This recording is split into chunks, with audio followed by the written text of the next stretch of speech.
ध्यानाभ्यास के लिए कृपया अपने नेत्रों को बंद कर लीजिए। अपना ध्यान अपने शरीर पर लाइए।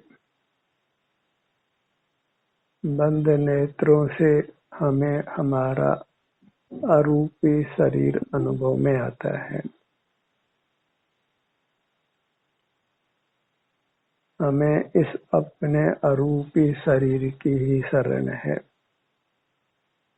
सुख के लिए बस इससे युक्त रहना है।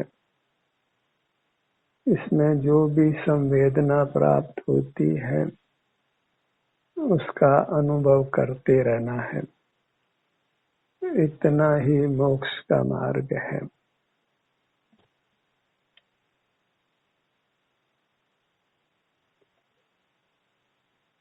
महोदय से जीवों ने धर्म के नाना रूप बनाए हैं।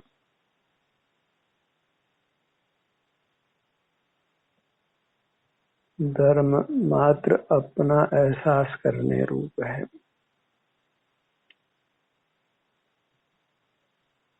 और आप अंतर्दृष्टि से ही अनुभव में आता है।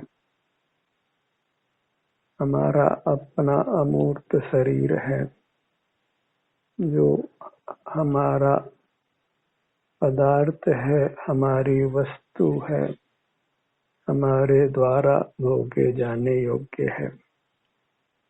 पर पदार्थ कोई भी भोगे जाने योग्य नहीं है। पर पदार्थों के भोगने में पराधीनता है और मूर्त पदार्थ ही ज्ञात होते हैं जो सुख स्वभावी नहीं है। इसलिए इंद्रियों को खुला रखने से हम सुखी नहीं हो सकते हैं। जो सुख अनुपम है, अद्भुत है, अतीन्द्रिय है, वह सुख अपने से युक्त होकर ही मिलता है। जीव एक सुख स्वभावी है। कर्म का संबंध मिटने पर जीव सुख का अनुभव करता है। आनंदम ब्रह्मणो रूपम। ब्रह्म अर्थात जीव का रूप आनंद है और उस आनंद का अपना विस्तार है। वह सिर से पैरों तक है। जीव वस्तु का कोई न कोई आकार अवश्य होता है और कर्म का संबंध मिटने के बाद जीव अपने अंतिम शरीर के आकार रहता है और वह आकार आनंद से रचित है, आनंद का बना हुआ है। और जीव को कर्म का संबंध मिटने पर आनंद का अनुभव होता है और अनंत काल होता ही रहता है। मूर्त के साथ संबंध टूट जाता है। मूर्त पदार्थ के साथ ज्ञेयक संबंध मिट जाता है। इंद्रिय ज्ञान का अभाव हो जाता है। मूर्त जगत से हम शून्य हो जाते हैं। वही परमात्म दशा है कि मूर्त पदार्थों से जीव किंचित भी प्रभावित नहीं होता है। मूर्त पदार्थों के लक्ष्य से ही वे सुखद दुखद अनुभव में आने से उनके प्रति राग द्वेष होता है। राग द्वेष स्निग्ध परिणाम है जिससे मूर्त कर्म का संबंध बनता है और मूर्त कर्म के संबंध से मूर्त शरीर मिलता है। इस प्रकार अनादि से संसार अनवरत रूप से चल रहा है। नाना प्रकार के शारीरिक मानसिक औपाधिक दुख हम भोग रहे हैं। प्राणांत पीड़ाएं भोगते हैं। असाध्य रोग होते हैं। असह्य दुख भोगना पड़ता है। उसका कारण बाह्य जगत से जुड़ना है। यदि अपने पर किंचित भी दया आती हो तो बाह्य जगत से जुड़ना छोड़िए। इंद्रियों से ही हम बाह्य जगत से जुड़ते हैं, जिनेंद्र नहीं हो पाते हैं, परमात्मा नहीं हो पाते हैं। जिनेंद्र होने के लिए इंद्रिय जय करना है, इंद्रियों को उपयोग में नहीं लेना है, मूर्त पदार्थों को नहीं देखना जानना है। इतना हम कर सकते हैं तो परमात्मा हो सकते हैं, सुखी हो सकते हैं, अन्यथा तो दुख भोगते ही रहना है। कब तक दुख भोगना है? विषय सुख तो किंचित है और दुख महान है। यह तो मनुष्य भाव की स्थिति है। अन्य योनियों के दुखों की क्या कथा। अपनी मूर्त से ही जुड़कर रहना है, इतना ही धर्म का स्वरूप है। मूर्त अर्थात अपना आभ्यंतर अरूपी शरीर, जो प्राप्त मूर्त शरीर में मिला होकर उसके बराबर है। आत्मक केस में ही हमारी स्थिति नहीं है। अपने शरीर से ही जुड़कर रहने का हमने प्रयत्न करना है। यही मोक्ष का पुरुषार्थ है। जब अपने अमूर्त शरीर से जुड़कर रहते हैं तो बाह्य पदार्थों का देखना जानना बंद हो जाता है। रागादिक दोषों की उत्पत्ति नहीं होती।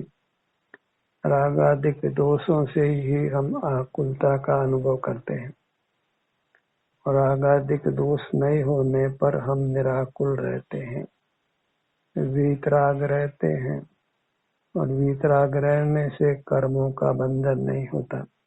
बद्ध मूर्त कर्मों से हम छूटने लगते हैं। इस प्रकार जब अंतर में ही ठहरते हैं तो फिर मूर्त कर्मों की निर्जरा होती रहती है, और इस प्रकार हम संपूर्ण कर्मों से रिक्त हो सकते हैं।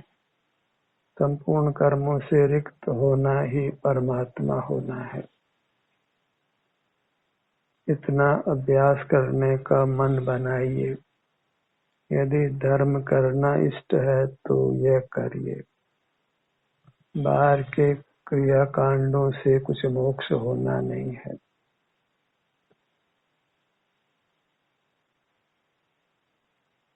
संसार में मोही जीवों ने किसी भी अभिप्राय से नाना क्रियाकांडों की स्थापना की है, और उन क्रियाकांडों को धर्म रूप से स्वीकार किया है, पर उससे किंचित भी वीतरागता नहीं होती, इंद्रिय जय नहीं होता, हम जिनेंद्र परमात्मा नहीं होते, और परमात्मा हुए बिना संसार का अभाव नहीं होता है, दुखों का अभाव नहीं होता है।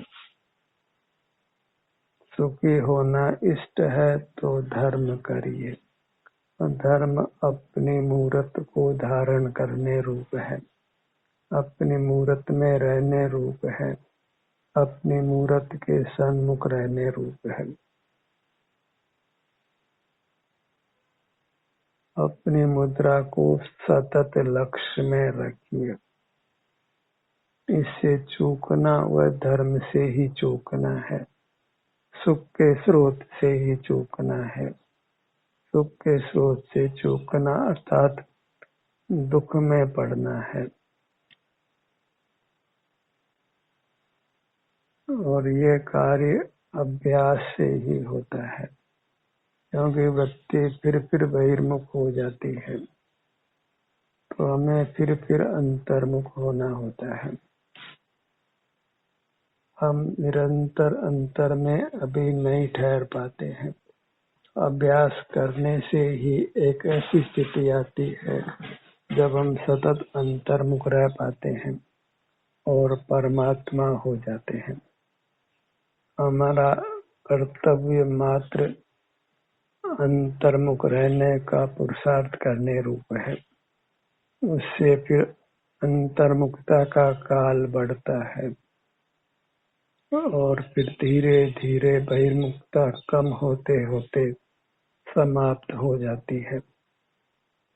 तो हमें उतने समय के लिए धैर्य धारण करना है। चटपट मोक्ष हो ऐसा मार्ग नहीं है। मोक्ष मार्ग में भी कुछ समय लगता है। उस समय तक हमको ये पुरुषार्थ करते रहना है और एक बार कर्म क्षय होने के बाद फिर किंचित भी पुरुषार्थ करने की आवश्यकता नहीं होती है। हम कृतकृत्य हो जाते हैं। करने योग्य कार्य हमने कर लिया है। फिर केवल आनंद का ही अनंत काल भोग रहता है। उस समय की ही बलियारी है। उसके लिए निरंतर अपने शरीर से युक्त रहना है। शरीर शब्द से बड़ा संशय होता है। शरीर शब्द मूर्त शरीर को भी लागू पड़ता है और अपने अमूर्त शरीर को भी लागू पड़ता है। ध्यान के प्रयोजन से हम नेत्रों को बंद करते हैं तो वहाँ फिर मूर्त शरीर दिखाई नहीं देता है। अपना अमूर्त शरीर ही अनुभव में आता है। अपने ध्यान को अपने सिर के भाग पर लाइए।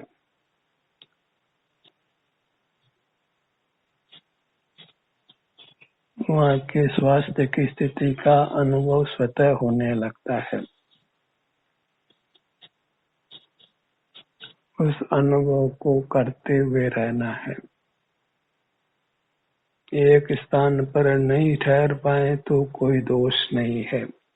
अपने दूसरे स्थान पर आ जाइए। अपनी काया विशाल है। परमार्थ से 3 लोक बराबर है। सिमट कर ही प्राप्त मूर्त शरीर के बराबर है। इस विशाल काया को नाना विभाग कर, छोटे छोटे विभाग कर, इसके हर विभाग का संवेदन कीजिए। इस प्रकार अपने शरीर के सन्मुख बने रहना है। इससे कर्मों की निर्जरा सतत चालू रहेगी और एक समय आप कर्मों से पूरी तरह रिक्त होंगे, परमात्मा होंगे। अभी तो इसी बात की खुशी मनाइए कि हमको मोक्ष मार्ग मिला है। इस मार्ग पर चलकर हम निश्चित परमात्मा होंगे, सर्व दुखों से मुक्त होंगे। न फिर रोग होगा, न शोक होगा, न भूख, न प्यास, न सर्दी, न गर्मी। कोई शारीरिक मानसिक उपाधिक दुख नहीं होगा। जन्म मरण नहीं होगा। रागादिक दोष उत्पन्न नहीं होंगे। ललाट का भाग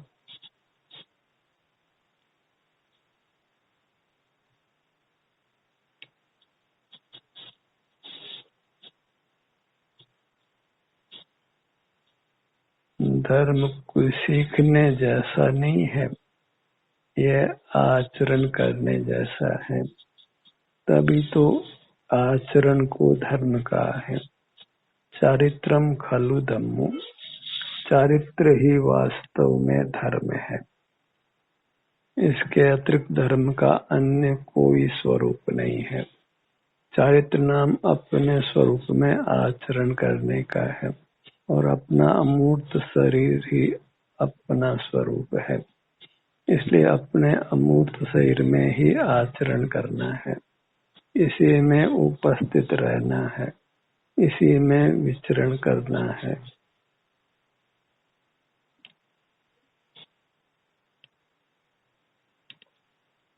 अपने ध्यान को अपने नेत्रों पर लाइए। पलकें बंद हैं तो इनको बंद ही रखना है। पलक खुलते ही संसार खड़ा होता है। सकल दुखों की उत्पत्ति होती है।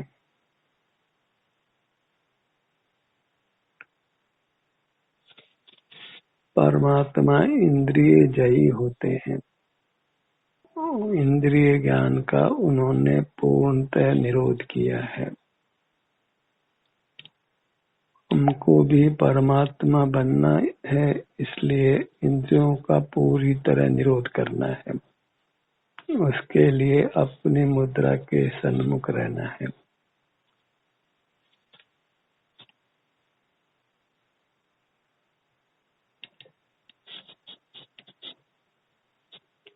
अपने ध्यान को अपने कानों के भाग पर लाइए।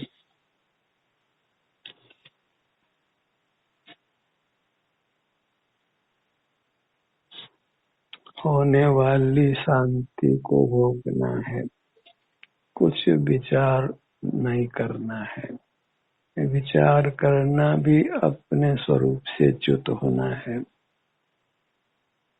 विचार करना भी बहिर्मुख रहना है। कुछ स्मरण करना भी बहिर्मुख होना है। हिलने डुलने के प्रयत्न में भी हम अपने स्वरूप से च्युत हो जाते हैं। बोलने के प्रयत्न में भी हम अपने संवेदन से च्युत हो जाते हैं। इसलिए इंद्रिय जय करिए, मन पर भी जय करिए, वचन पर भी जय करिए और काय चेष्टा पर भी जय करिए। 5 इंद्रियां मन बल, वचन बल, काय बल, इन 8 का ही उपयोग नहीं करना है। ये जीव के अशुद्ध प्राण हैं, जो मूर्त कर्म का संबंध होने से प्राप्त होते हैं। तो इनका उपयोग करेंगे तो मूर्त कर्म का संबंध सदा बना रहेगा, दुख बने रहेंगे। अपने ध्यान को अपनी नासिका पर लाइए।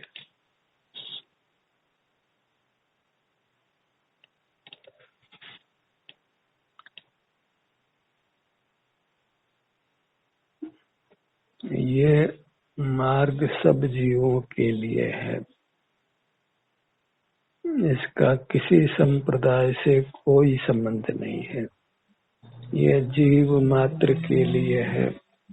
मनुष्यों के लिए ही नहीं, पशु पक्षियों के लिए भी है।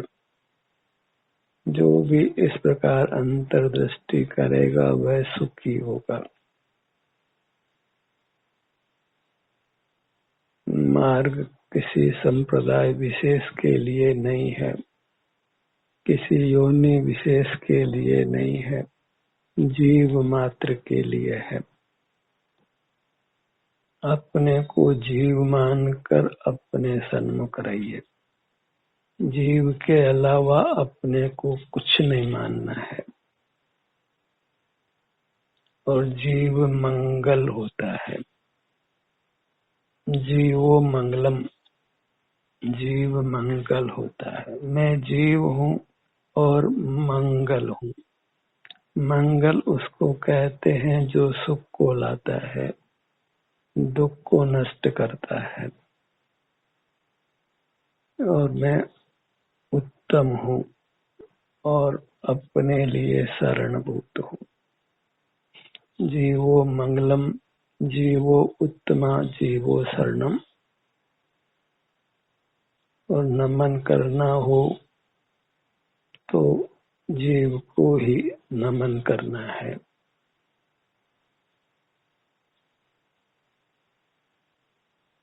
नमो निज जीवम, अपने जीव को नमन हो। मेरा जीव मंगल है, मेरा जीव उत्तम है और मेरा जीव मुझको शरणभूत है। और मेरे जीव का स्वरूप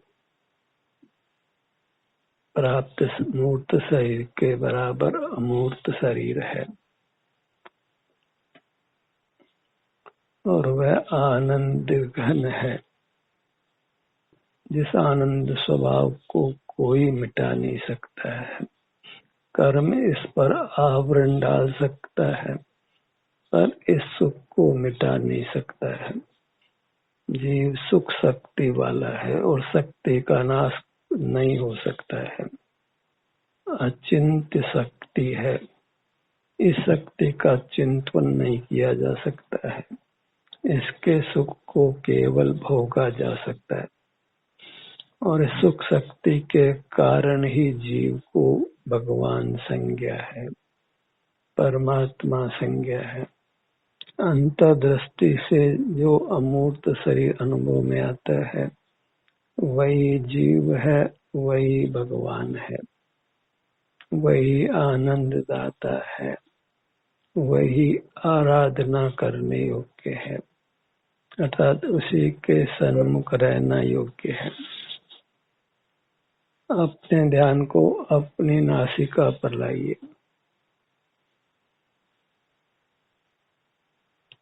दोनों नथुने। कर्म का संबंध मिटने पर यह स्वाश्वास रूप अशुद्ध प्राण भी मिट जाता है। फिर आत्म प्रदेशों में स्वाश्वास से होने वाला परिस्पंदन भी नहीं होता है। अत्यंत अचल दशा होती है, निष्कंप दशा होती है। अपने ध्यान को अपने होठों के भाग पर लाइए।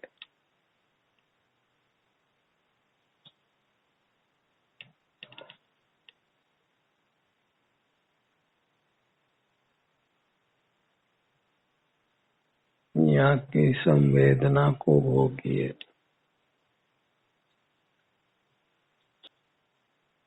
मुख के भीतर दंत पंक्ति, ऊपर की दंत पंक्ति, नीचे की दंत पंक्ति, दोनों दंत पंक्तियां मिली हुई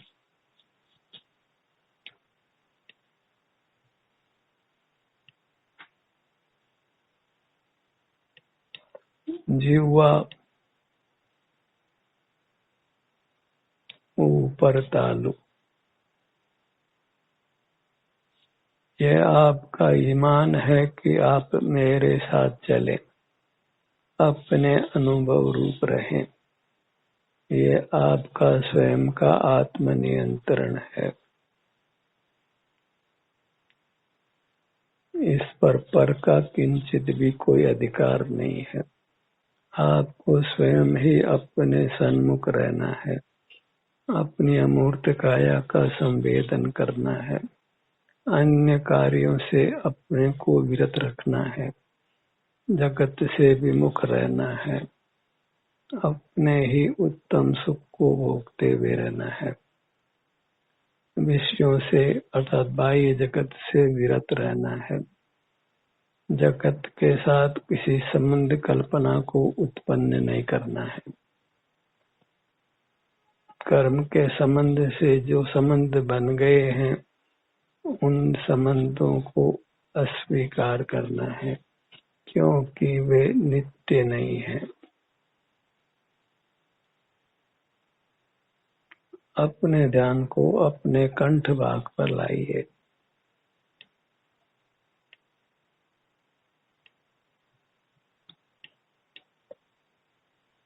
गर्दन का भाग,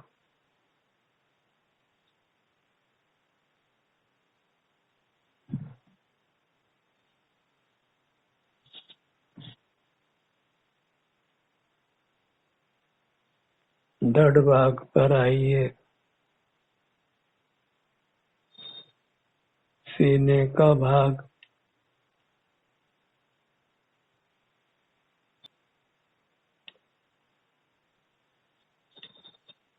सीने के मध्य में सूक्ष्म द्रव्य मन है, मूर्त मन है, वह इंद्रिय गोचर नहीं है, तथापि उसके अस्तित्व से हम विचार कर पाते हैं और उसका सद्भाव नहीं होने से जीव विचार नहीं कर सकता है।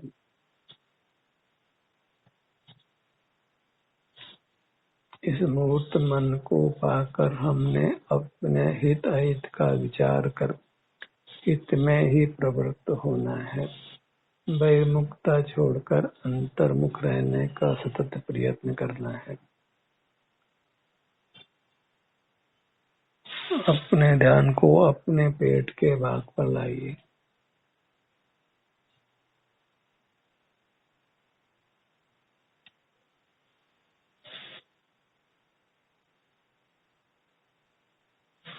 धड़ का भाग भीतर बहुत विशाल है, नाना अंगों पांगों सहित है।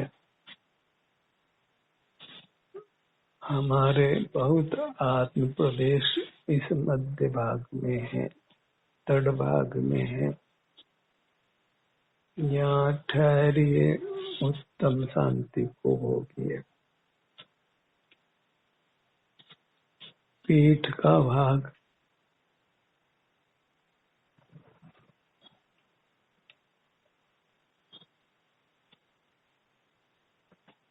मोक्ष मार्ग का अनुसरण करने के लिए किसी के साथ की पराधीनता नहीं है। आप अकेले अपने सन्मुख रहकर परमात्मा हो सकते हैं। लौकिक कार्यों में कदाचित किसी के साथ की आवश्यकता होती है, पर मोक्ष मार्ग में किसी के साथ की बाध्यता नहीं है। पीठ के भाग पर आइए।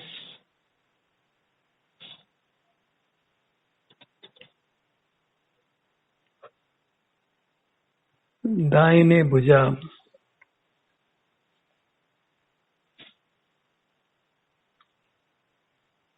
दाहिने हथेली, दाहिना कंधा,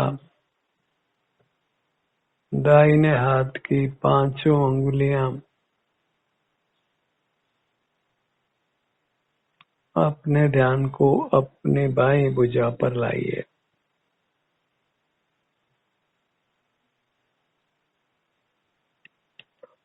बाएं हथेली, पांचों अंगुलियां, कोहनी का भाग, कंधे का भाग,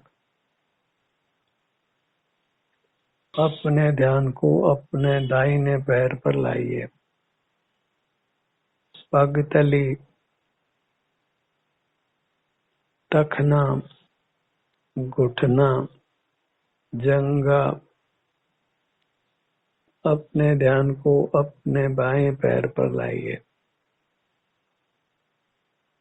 पगतली, टखना, घुटना, जंघा,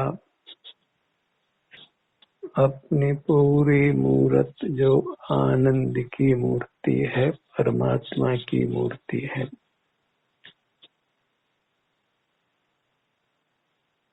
हमें इसके विमुख रहकर अपना अपमान करते हैं। दूसरे के ज्ञान गोचर हम नहीं होते, इसलिए वास्तव में अपनी इस अरूपी काया का दूसरा कोई अपमान नहीं कर सकता है।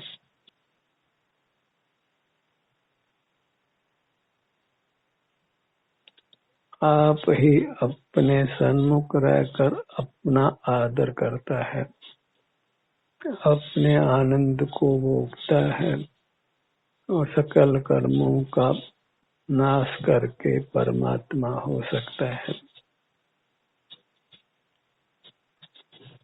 ध्यान का यह सत्र यहीं समाप्त होता है। आपकी सहभागिता के लिए धन्यवाद।